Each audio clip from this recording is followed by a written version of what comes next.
Boa tarde a todos que me assistem. Eu quero falar com vocês a respeito desse período que nós estamos passando, aos olhos da Palavra de Deus. É um período de aflições, oriundas aí da notícia da Covid-19, desse vírus que tem trazido diversos problemas para a humanidade. Hoje é dia 29 de março de 2020. A Palavra de Deus, ela nos instrui a respeito de muitos temas para o nosso dia a dia. Um deles é um tema chamado aflições. A Palavra de Deus nos ensina que no mundo tereis aflições. Então esse é o tema da nossa conversa de hoje. Eu quero convidar aqueles que têm o exemplar da Palavra de Deus para abri-la no livro de João, capítulo 16, versículo 33. Na minha versão, o texto diz assim: Eu lhes disse essas coisas para que em mim vocês tenham paz. Neste mundo vocês terão aflições. Contudo, tenham ânimo. Eu venci o mundo. Então esse é um texto dito pelo próprio Jesus, pelo próprio Filho de Deus, pelo próprio Deus. E eu andei pesquisando a definição da palavra aflição. Então encontrei diversos conceitos, mas um deles me chamou muito a atenção justamente por ter uma relação com esse momento em que a humanidade está vivendo. Diz assim: aflição é um sentimento de agonia, sofrimento intenso, preocupação ou desassossego por alguma coisa ou causa em que vá afetar a vida direta ou indiretamente. Aflição é ainda a sensação de que algo não está certo ou de que alguma coisa errada ou traumática possa acontecer. Nesse momento, a maior parte, se não todos os seres humanos da face da Terra, estão com uma aflição em comum, que é justamente a aflição referente à doença que nós já mencionamos. Essa doença ela pode trazer diversos tipos de problemas para a humanidade. A morte é o principal deles, algumas pessoas já perderam suas vidas, mas nós também temos a preocupação deste vírus trazer problemas como o desemprego, como a fome, como o desabastecimento de alimentos, de remédios, de equipamentos e insumos importantes para o dia a dia de todos os seres humanos. Agora tem, segundo a Bíblia, um povo que já foi preparado para enfrentar aflições. Segundo o texto que nós lemos, o próprio Jesus já nos prepara para momentos como esse. Este é o povo de Deus, né? Aqueles que são chamados filhos de Deus têm que estar preparados para enfrentar as aflições. E me permita falar sobre essa questão de filho de Deus. É muito comum, muitas pessoas dizem que todo mundo é filho de Deus. Muitas pessoas que até possuem um exemplar da Bíblia em sua casa, em suas mãos. Ocorre que não é isso que a própria Bíblia fala. Nós podemos abrir o livro de João ainda, só que agora no capítulo 1, e vamos ver o que a palavra de Deus nos ensina em relação a essa questão de quem é filho de Deus. Então em João capítulo 1, no versículo 12, diz assim: Contudo, aos que o receberam, aos que creram em seu nome, deu-lhes o direito de se tornarem filhos de Deus. Então é um texto que implicitamente ele nos mostra que não é todo mundo que é filho de Deus, mas sim aqueles que crerem e receberem.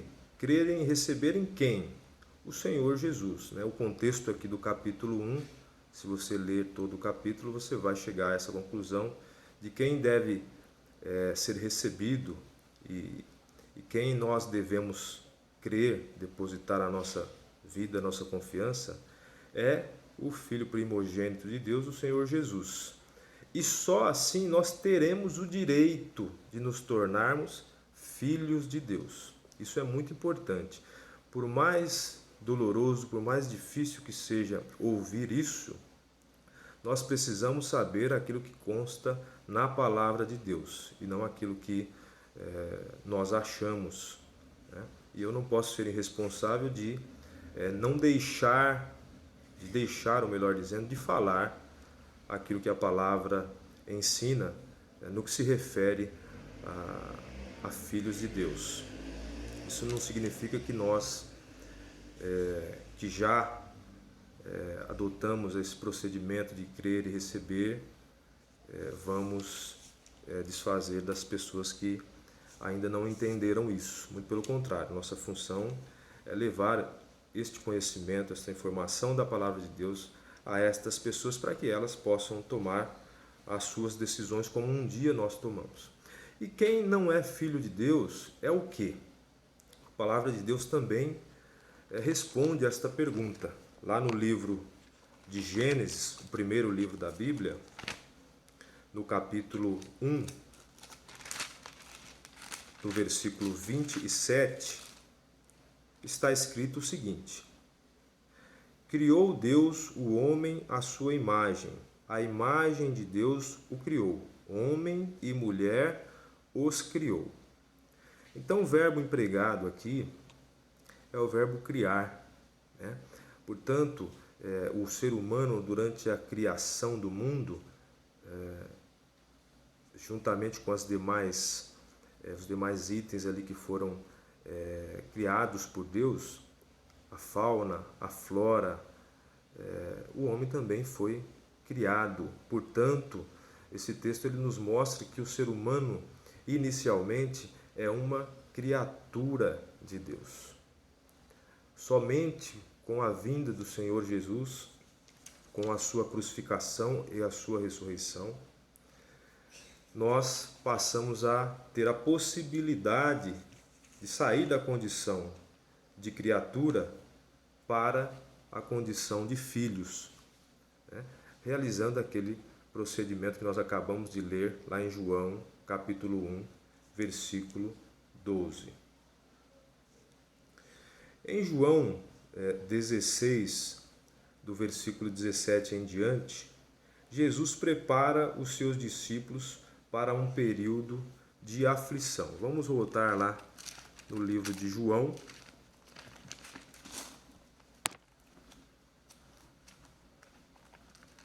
no capítulo 16.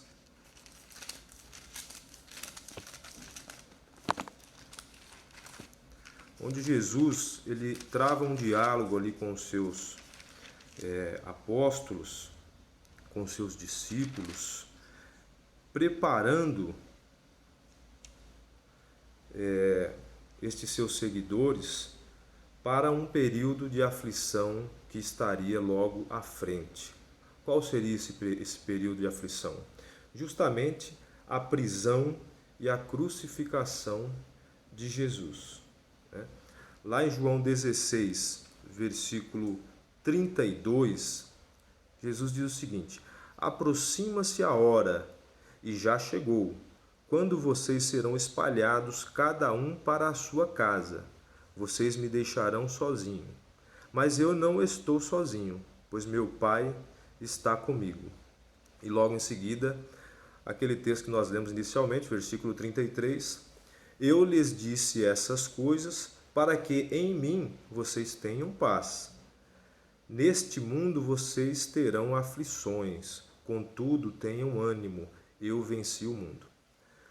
Então, aqui nesse relato nós vemos Jesus preparando os seus discípulos, o seu povo, para um período de aflição. Você imagina andar com Jesus durante alguns anos e Jesus realizando milagres, prodígios, maravilhas, e você ali presenciando tudo aquilo, aqueles ensinamentos maravilhosos, o cuidado que Jesus tinha com as pessoas, o tratamento que ele dava aos religiosos hipócritas da época, com a autoridade que ele tinha, com a sabedoria que ele tinha.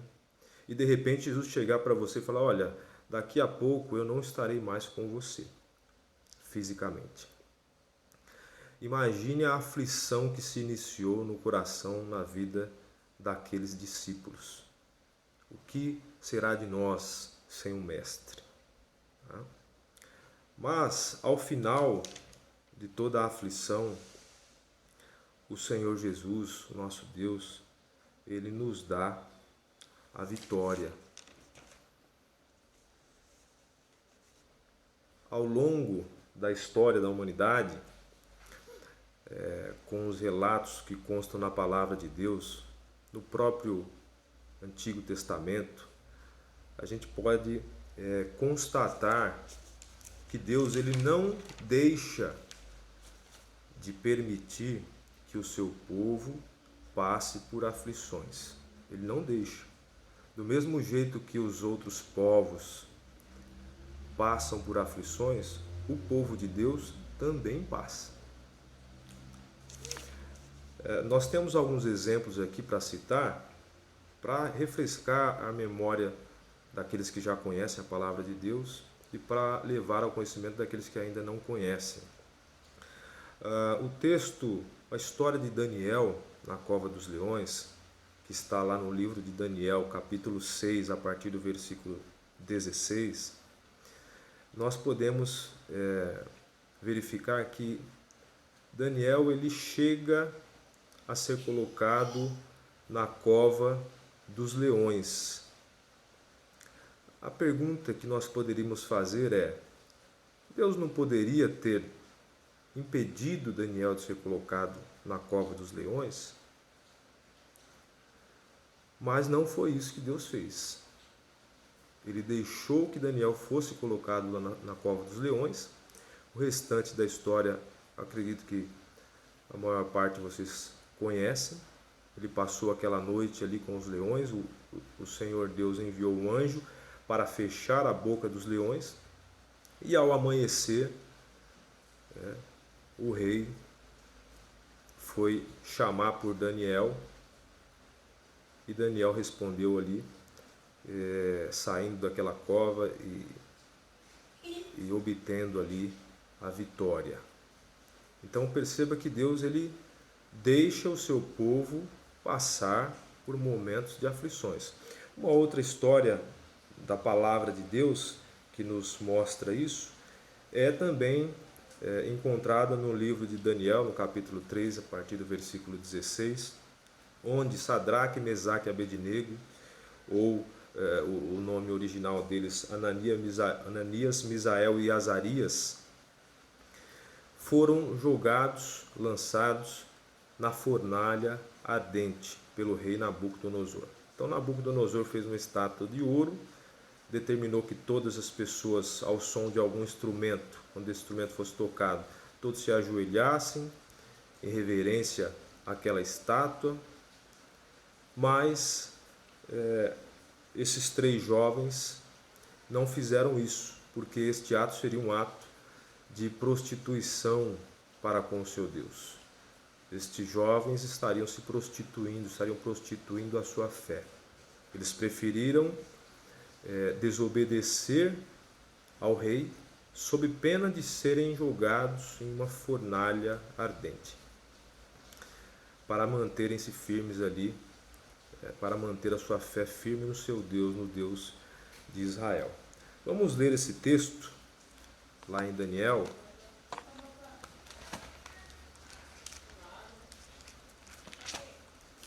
Daniel, capítulo 3,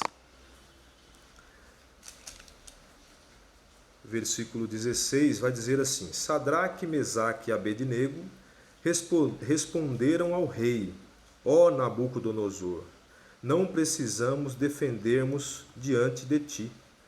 Se formos atirados na fornalha em chamas, o Deus a quem prestamos culto pode livrar-nos, e ele nos livrará das tuas mãos, ó rei. Mas se ele não nos livrar, saiba, ó rei, que não prestaremos culto aos teus deuses, nem adoraremos a imagem de ouro que mandaste erguer. Interessante a atitude dos jovens de responderem ao rei. O rei estava ali frente a frente, determinando que eles cumprissem aquela ordem, e eles responderam ao rei com ousadia, com autoridade, que não iam fazer aquilo, porque aquele ato seria um ato de prostituição ao seu Deus, e que poderiam ser jogados na fornalha, acreditando que Deus iria livrá-los. Contudo, eles ainda dizem: caso Deus não livre, não tem problema, nós vamos continuar a obedecer a Ele em detrimento a obedecer ao rei.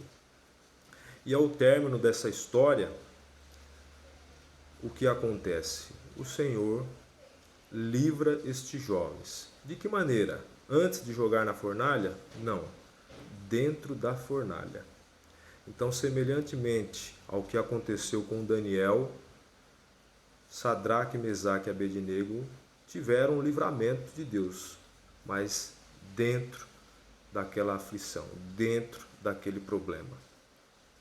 Então, mais uma vez, a palavra de Deus nos mostra que o nosso Deus, Ele permite que nós passemos por aflições, muitas vezes para provar a nossa fé.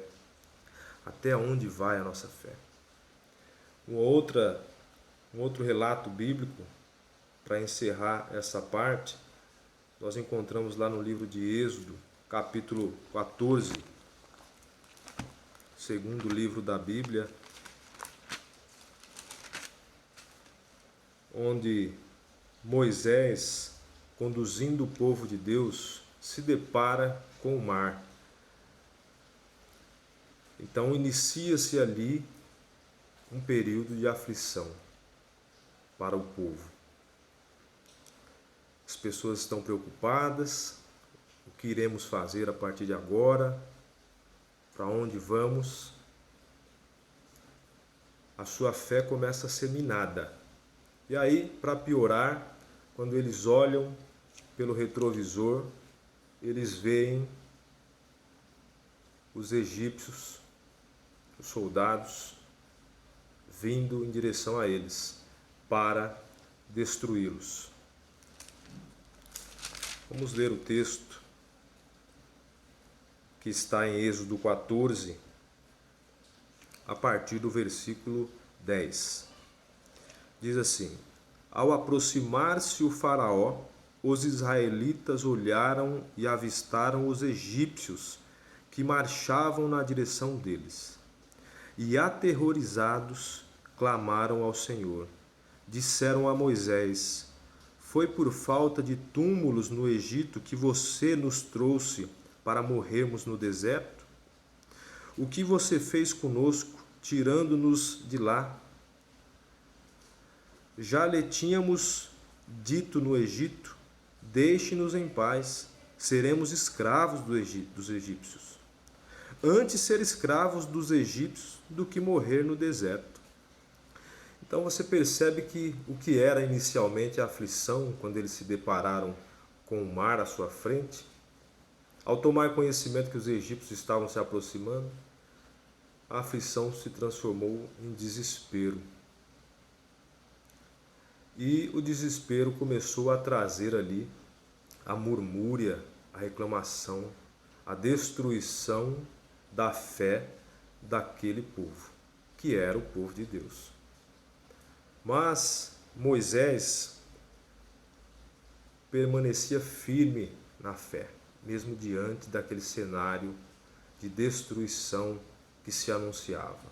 E aí nós lemos aqui no versículo 13: Moisés respondeu ao povo: Não tenham medo, fiquem firmes e vejam o livramento que o Senhor lhes trará hoje, porque vocês nunca mais verão os egípcios que hoje veem.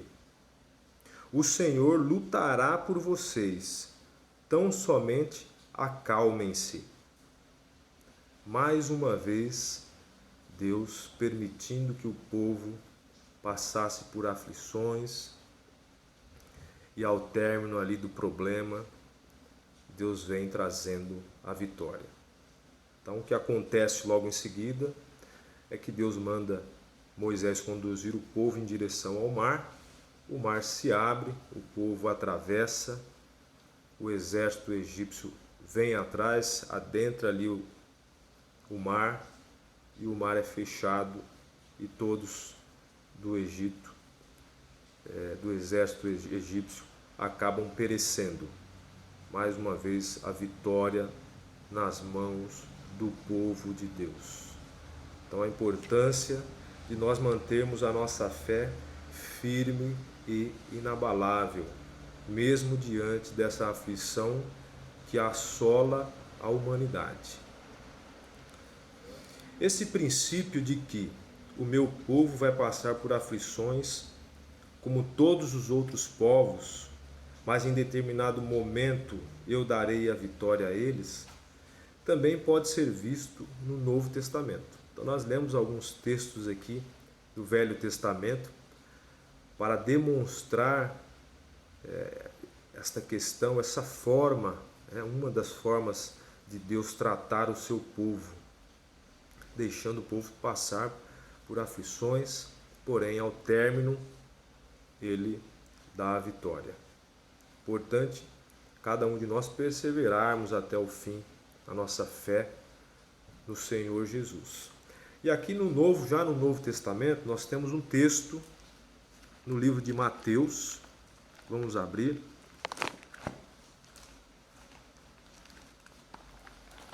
Mateus, capítulo 7, versículo 24. É o texto que conta a parábola do prudente e do insensato. Vamos ler aqui Mateus 7, versículo 24. Portanto, quem ouve estas minhas palavras e as pratica é como um homem prudente que construiu a sua casa sobre a rocha. Caiu a chuva, transbordaram os rios, sopraram os ventos e deram contra aquela casa. E ela não caiu, porque tinha seus alicerces na rocha. Mas quem ouve estas minhas palavras e não as pratica, é como um insensato que construiu a sua casa sobre a areia. Caiu a chuva, transbordaram os rios, sopraram os ventos e deram contra aquela casa. E ela caiu, e foi grande a sua queda. Olha aquele princípio sendo reafirmado já no Novo Testamento, nas palavras do próprio Jesus. Perceba que há aqui duas casas. Uma foi construída sobre a rocha, e quem é a rocha? A rocha é Jesus. E a outra foi construída sobre a areia. E quem é a areia? É qualquer outro que não seja Jesus. O interessante notar é que os mesmos problemas que vieram contra a casa que foi construída na rocha, também vieram contra a casa que foi construída na areia. Os mesmos problemas que vêm na casa daqueles que não têm Jesus como seu Senhor, como seu Salvador, e portanto, pelo texto bíblico que nós já lemos, não são filhos de Deus, esses mesmos problemas também vêm contra aqueles que são filhos de Deus. É o que nós estamos presenciando mais uma vez na história com essa questão do coronavírus. Contudo, como aconteceu das outras vezes, nas histórias que nós lemos em Daniel, Sadraque, Mesaque e Abednego, Moisés. Acontece também aqui. A casa que está firmada, que foi construída na rocha, ela não caiu. Ela passou pela tempestade, por todos aqueles problemas e permaneceu firme. As considerações que eu desejo fazer em relação a tudo que nós falamos até agora, a primeira delas é a seguinte: deposite a sua fé em Jesus. Nós podemos confiar, acreditar, torcer para os médicos conseguirem uma cura, para que os remédios sejam criados e nos ajudem a enfrentar este problema, para que uma estrutura de saúde seja montada e consiga dar conta da demanda mundial que está se estabelecendo neste momento. Nós podemos fazer isso. Mas a nossa fé, ela deve ser depositada somente no nome de Jesus. E a fé é o firmamento daquilo que nós não podemos ver, é a certeza daquilo que nós não vemos, mas nós acreditamos que virá a existência. Então, seja a cura, seja nós atravessarmos por esse problema e voltarmos com as nossas rotinas, ou até mesmo seja a volta de Jesus, que ele já nos prometeu e que em algum momento acontecerá. Uma outra consideração é a seguinte: se você, ao assistir esse vídeo, ao ler aí na sua Bíblia, você chegou à conclusão de que ainda não faz parte da família de Deus, eu quero dizer a você que você pode fazer. Deus é um Pai que está de braços abertos. Ele deu à humanidade o livre arbítrio da escolha de aceitá-lo ou de rejeitá-lo. Então, 24 horas por dia, no lugar em que você estiver, você tem a oportunidade de se tornar um filho de Deus. Lembre-se do texto de João, capítulo 1, versículo 12. Aos que crerem e o receberem, a esses terão o direito de se tornarem filhos de Deus.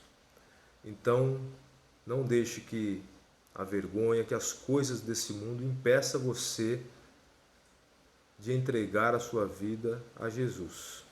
E com isso, se tornar um filho de Deus, fazendo parte desta família e tendo esses privilégios, esses benefícios, essas bênçãos, essas graças, esses milagres, esses prodígios que nós temos visto nos relatos bíblicos ao longo da história. E para terminar, eu quero ler um texto que está em Atos dos Apóstolos, no capítulo 8, versículo 26. Atos dos Apóstolos, capítulo 8, versículo 26.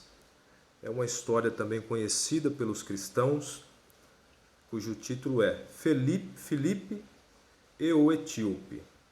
Vamos então iniciar aqui a partir do versículo 26. Um anjo do Senhor disse a Filipe: vá para o sul, para a estrada deserta que desce de Jerusalém a Gaza. Ele se levantou e partiu. No caminho encontrou um eunuco etíope, um oficial importante, encarregado de todos os tesouros de Candace, rainha dos etíopes. Esse homem viera a Jerusalém para adorar a Deus. E, de volta para casa, sentado em sua carruagem, lia o livro do profeta Isaías.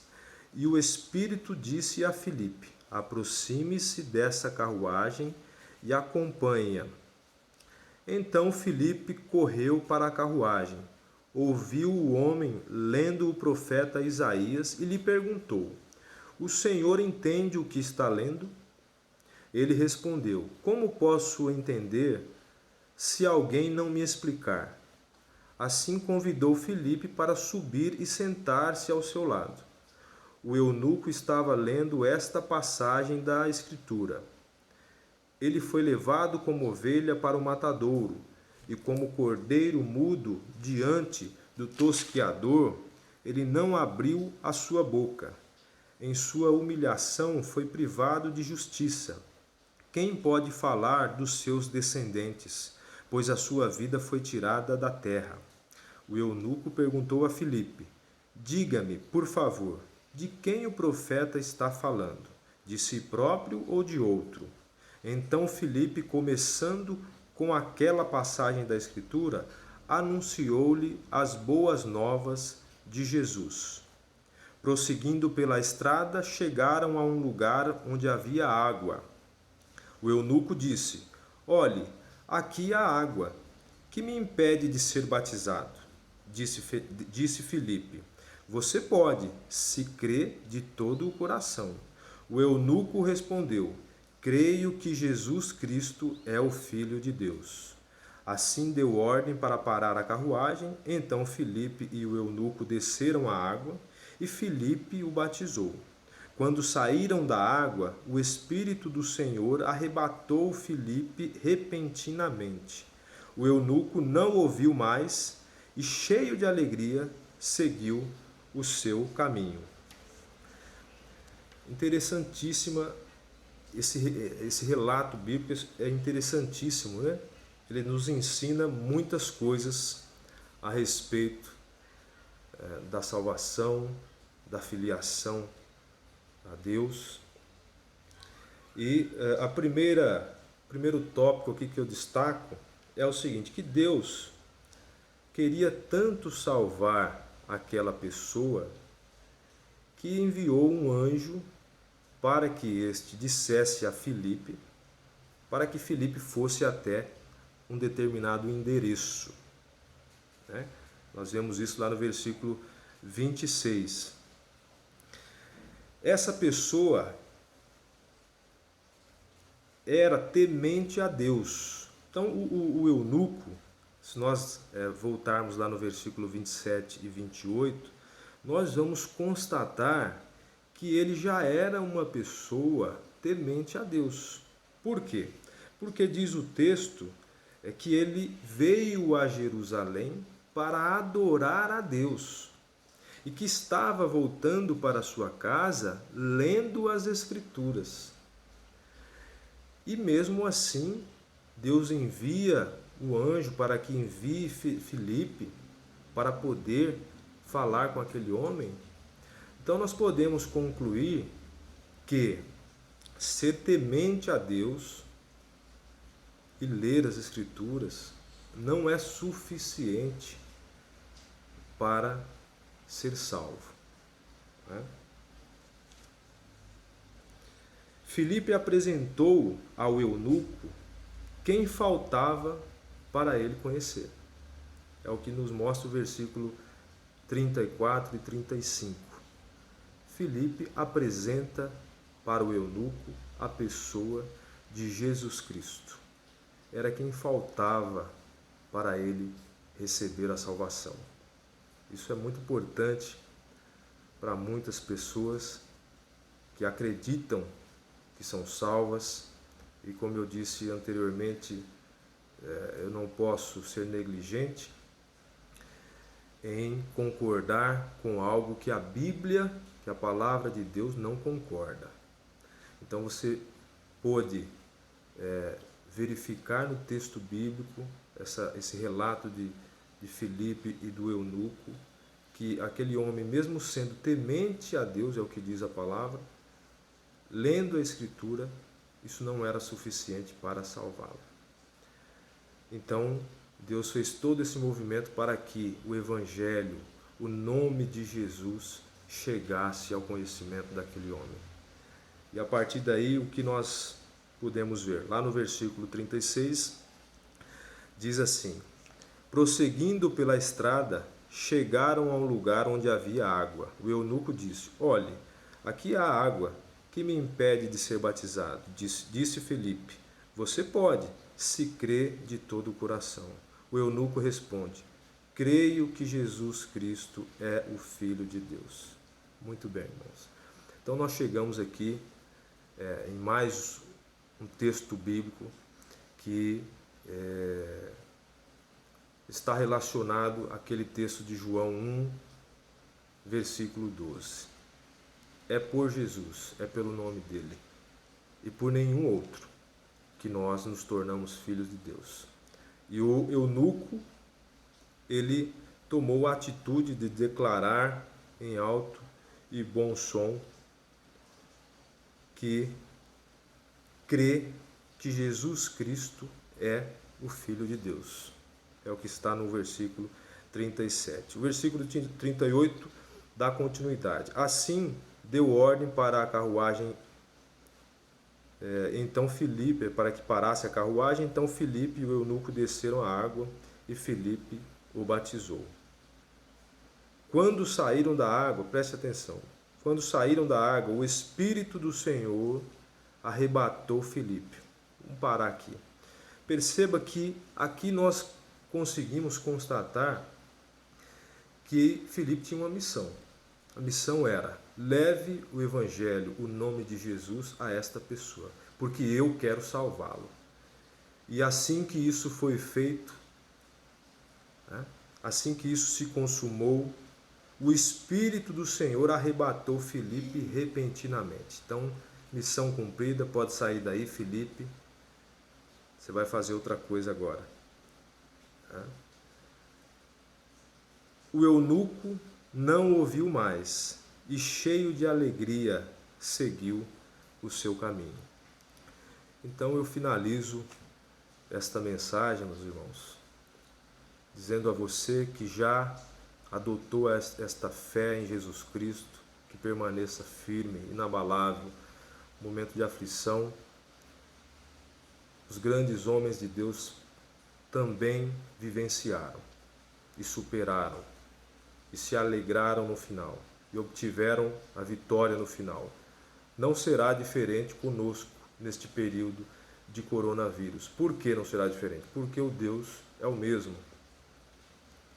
E você que ainda não entregou a sua vida para Jesus, você já sabe o que tem que fazer. É uma decisão sua. Jesus, ele, como diz a palavra, ele bate a porta. Ele bate na sua porta.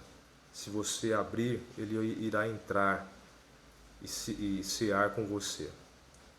Então a decisão é sua, você já sabe o que deve fazer. Se porventura alguém que assiste esse vídeo estiver em um leito de hospital, eu quero dizer para você que você também pode receber Jesus em sua vida. Você lembra de quando Jesus foi crucificado? Tinham dois ladrões. Um blasfemava, criticava, desafiava Jesus. O outro agiu com reverência, reconheceu que ele era Deus, mesmo não tendo sido livrado da morte física. Ele recebeu ali do próprio Jesus a salvação. Então, se este for o teu caso, lembre-se de mais esta passagem bíblica, que a salvação também está ao seu alcance. Que Deus abençoe a cada um que assistiu esta mensagem, que Deus abençoe a minha vida, a minha família, para que eu também continue firme na fé e, juntamente com os demais da família de Deus, consigamos aí alcançar a vitória. Que Deus abençoe a todos vocês.